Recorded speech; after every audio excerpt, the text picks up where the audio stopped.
ఆంధ్రప్రదేశ్‌లో బీజం వేసినటువంటి నారాయణ ఇప్పుడు దేశవ్యాప్తంగా విస్తరిస్తోందట.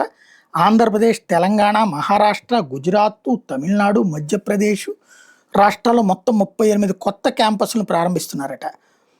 నాణ్యమైన విద్యను విద్యార్థులకు మరింత చేరువ చేయాలనే లక్ష్యంతో ఈ భారీ విస్తరణ చేపడుతున్నట. కొత్తగా ఏర్పాటు చేసే క్యాంపస్‌లతో కలిపి దేశవ్యాప్తంగా నారాయణ విద్యా సంస్థల మొత్తం క్యాంపస్‌ల సంఖ్య 952కి చేరుకుంటాయట. ఏపీలో అత్యధికంగా 15 కొత్త క్యాంపస్‌లు ఏర్పాటు చేస్తున్నారట. ఇందులో 11 స్కూళ్ళు, 4 జూనియర్ కాలేజీలు ఉన్నాయి. తిరుపతి, విశాఖపట్నం, విజయవాడ, రాజమహేంద్రవరం, గుంటూరు నగరాల్లో ఇవి ప్రారంభం కాబోతున్నాయి. వీటితో ఏపీలో నారాయణ క్యాంపస్ల సంఖ్య 407కి చేరుకుంటారు.